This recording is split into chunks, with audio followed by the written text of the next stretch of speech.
What's going on, guys? It's your boy here. Welcome back to the channel. If you guys watched yesterday's upload, you would know that today I am uploading the Tiki Odion or Tombkeeper. This deck is a very fun deck that I created. Do not take this to a high level event. You can go to a locals, but I guarantee you a lot of players are going to be able to pick through your board like crazy. But it is very fun, and I want to showcase it because if some people just want to play for fun and don't want to take a tournament seriously, this deck is probably for you, where you still have a good chance of making your opponents work for it. I will not be showcasing a side deck in this deck because the side deck that I would play is literally the exact same 15 cards that I showcased in yesterday's deck, which will be linked in the description below. Obviously, the only difference is the extra deck. We're not playing any of the expensive engines in this. There's no Kashtira, there's no Fiendsmith compared to yesterday's video. This deck is just strictly Odion and Tiki with hand traps. So this is going to be a pretty breeze deck profile. This is for post-Alliance Insight, and yeah, let's get right into it. You guys going to enjoy, like the video, leave a like and subscribe, and comment if there's any other deck you want me to mix with Odion, like maybe Odion Eldritch or Odion Agrostar. So, monster lineup, pretty straightforward, just like the same list, almost the same like ratios as the Odion stuff in yesterday's run. Still the 3 copies of the Man with the Mark. Again, best normal summon. If it's an Odion deck, the ratios for these are not going to change. Still 3 copies of the Anubis Last Judge. That hasn't changed at all. These 6 are always going to be in any kind of Odion deck. 1 copy of Merciless Scorpion of Serket. That's still the same. What's not the same, though, is we're actually playing an additional copy of regular Mystical Beast of Serket. For the fun version, I wanted to incorporate this because if it's really going Odion and the way that this deck can actually go, you actually can make the other fusion monster that got released from Maze of Memories alongside Divine Serpent Apophis, which is the Divine Scorpion Beast of Serket, but we'll get to more of this guy later. But that card's in here for that reason. Because we don't want to banish all of them with the Merciless Scorpion, so we play 1 copy of Mystical Beast of Serket. It's strictly in here just for the fusion summoning. Then we have, obviously, our protectors of our back row. We have 2 copies of Lord of the Heavenly Prison, not only because they are very good at protecting our back row, but because they're level 10 to help us make rank 10s in our extra deck. Again, if you still be using the same 15 card side deck that I showcased in yesterday's profile. So if you needed the 3rd Heavenly Prison, you do have that in the side deck, because that is in the side deck along with pretty much the side deck I showcased last one is the same one I said it already, is using in this profile because it's just perfectly rounds out whatever I needed for this deck. That's really it for the Odion package. Hand traps is a little bit different from last one. It's not 2 Ash Blossom, but we upped it to 3 for this profile, so it's still 50 cards. We just didn't need to play the extra copy of Nibiru because we didn't want to play too many level 10s, because the other one we actually got replaced with Lord of the Heavenly Prison. So it's just the 1 Nibiru, the 1 Veiler, 3 Ash, obviously, and still 3 copies of Droll and Lockbird. That hand trap ratio has not changed from much. So yeah, that's pretty simple, explanatory. That's it for the monsters, because the spells and traps really take up the rest of this. There's 12 spells, and the rest of this 50-card deck is all traps. For the spells, it's 3 Treasures of the Kings. Again, this is kind of mandatory for the Odion engine. And obviously, we still play Apophysis because, yeah, just in general, Odion stuff. This is really needed. It's mandatory. And see it we play the 1 copy of Terraforming. And as you kind of briefly saw, because it is an Odion deck, and if you watched yesterday's video, you would know that this card is actually a 3 of in this deck. We play 3 copies of Temple of the Kings. Now, why is this a 3 of in this specific build? Well, because your monsters are very so limited to the summoning wise of the Man with the Mark, or you could normal summon a hand trap, which is really dumb to do. And also, so your main monsters are your trap monsters. And believe it or not, Temple of the Kings, if it gets sent to the graveyard, can become fodder for Anubis, the Last Judge. Point being said, this is the only way we can activate our trap monsters turn 1. So you really need to see this card for plays. And because we need to dig it out even faster in some situations, we actually play the 1 copy of Pot of Prosperity. I'm kind of skipping the head a little bit because there's one more card that belongs to the Odion engine, but we really want to see Temple of the Kings because this is our main starter in all of our continuous trap stuff. And it actually is very important when we do the Tiki combo on our opponent's turn. The last piece of the Odion engine is the card that we use to fusion summon. In some situations, our Apophis, but mainly our Divine Scorpion Beast of Serket. You could substitute this card for Super Polymerization if you choose to, which can make your extra deck a little bit more flexible. But we're sticking with the Odion theme for this one. And because you're really not going to have a hand aside for hand traps. Our last 2 spells are just staples. 1 Triple Tactics Talent, 1 Call Blood Grave. We are not playing Cross out in this deck because there's nothing we really need to worry about crossing out, really. That's literally it for the spells. The last cards for this 50 card deck are all traps. So let's get ready because there's a lot of them. Let's start with the ones that really haven't changed. Well, these 2 haven't changed ratio-wise from the last one. We're still playing the 1 copy of Verdict of Anubis. You can choose to play more than 1 copy of this card by replacing the other 2 counter traps that will be coming up after this next card for more copies of it if you choose to. But I just chose the other 2 continuous traps coming up simply because they're more versatile. And 1 Statue of Anguish pattern. Those 2 have not changed ratio-wise from the last profile. Now, what has changed are we are playing, these cards are not continuous trap monsters. Obviously, the counter trap that I had just mentioned is actually Solemn Judgment. If you choose to not play Solemn Judgment, you can, of course, replace them with other copies of Verdict of the Anubis if you choose to. And because this is a main trap deck, I wanted to stop our opponent's monsters from getting activated, but I didn't want it to completely lock ourselves out of effect monsters. So instead of playing something like Skill Drain, I actually decided to play 2 copies of Power Sink Stone because this card also counts as a continuous trap.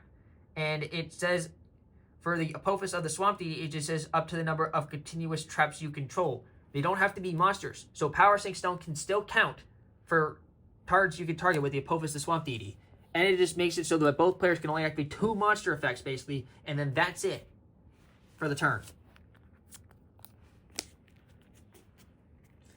And now on to the rest of the continuous trap monsters. The Apophis lineup. Apophis the Serpent, 2x. 2 of it. Still, that hasn't changed. What we do now play in this version, though, is the regular copy of Embodiment of Apophis. Not only is it a very good continuous trap, but it's actually searchable with this. And the more continuous trap monsters we actually have, the better this deck actually gets. So that's why we're actually playing the third Embodiment of Apophis. And then, of course, we still have the Apophis the Swamp Deity, but now we upped to 3 for this version because this deck is continuous trap based, and this is one of our best negations we have for the deck. Now on to the Tiki package. I'll go over all these Tiki cards, because even the old ones, because they haven't been seen in a very long time, so a lot of people may forget these cards. So, the first Tiki card is Tiki of the Soul, or just Tiki Soul. So, this card, obviously, I got all these guys from the Speed Duel one, by the way, so they actually look pretty decent.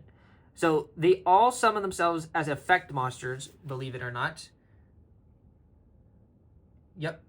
Unlike the other Apophis cards, we'll summon them as normal monsters. But Tiki Soul is a level 4, will summon itself as a Rock Light, would believe it or not. Level 4, 1,000 attack and 1,800 defense.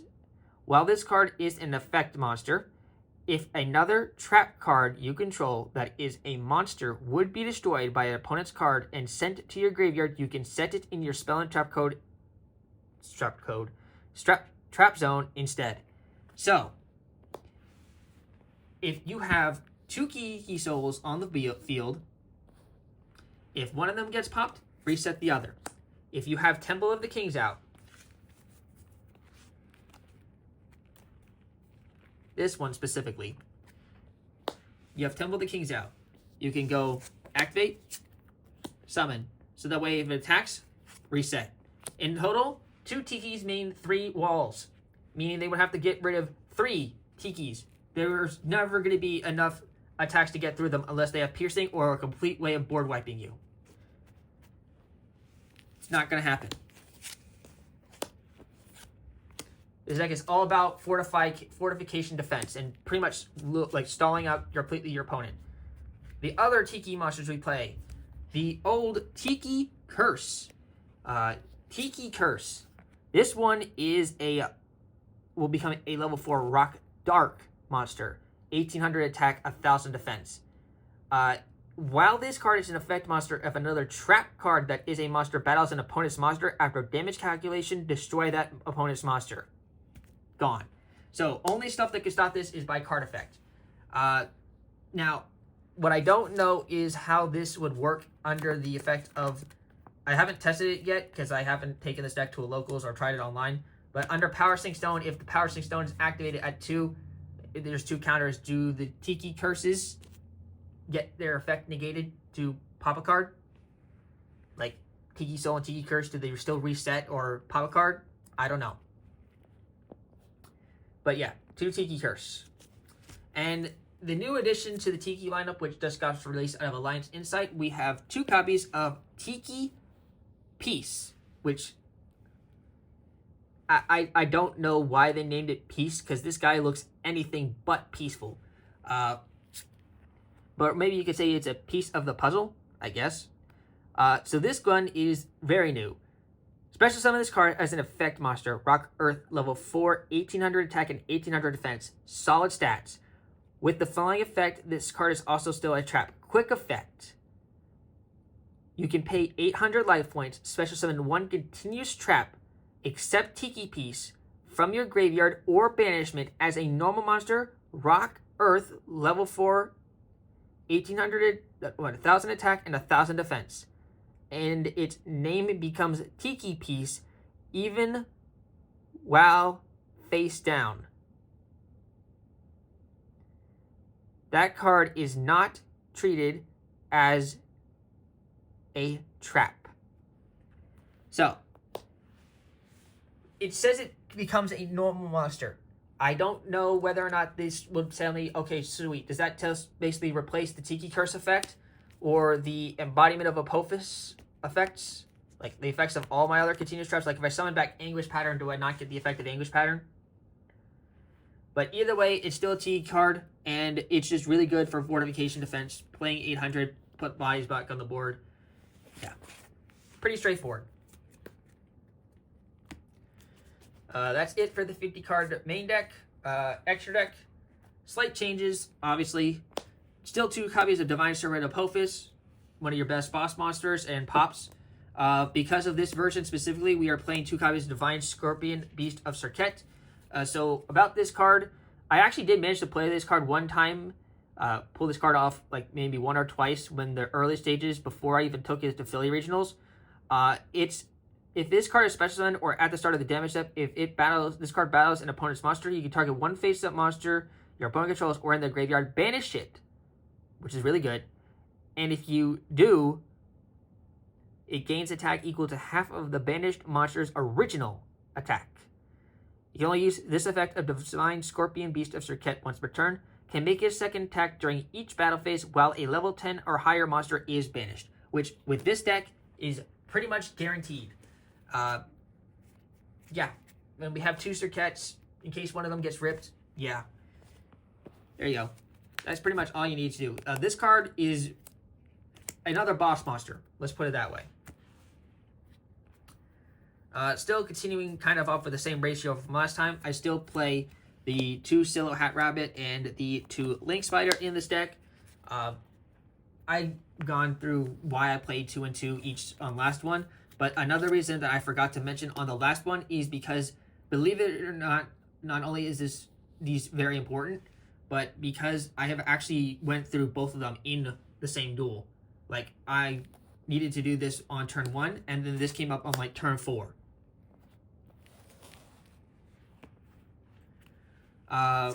Gallic Granite, still in here because of Lord of the Heavenly Prison. That hasn't changed. But we do play other rank 4s in this deck now. Because all the Tiki cards are actually rank 4 of level 4. So they can be made with the Tiki cards. Baguska. And for time matchups, Gaga Cowboy. This is actually an Italian Gaga Cowboy. I believe it's Italian. Whatever language that is. It's called Cowboy Gaga. Gaga Cowboy's effect is pretty straightforward. Everybody knows it's attack position, detach to monster battle, it loses 1500. Defense, detach, burn for 800 on your opponent. That's all I really need to know. Then for rank 6s, we actually have a different thing. Lineup, we actually have Goblins, Crazy Beasts to help us against stuff like Brazil, Constellar, Pontelemy, M7. We are not playing the Evilsaur Lars that I showcased last one. You can if you want to play Lars, but we don't need actually Lars in this one. We actually went for 2 different routes.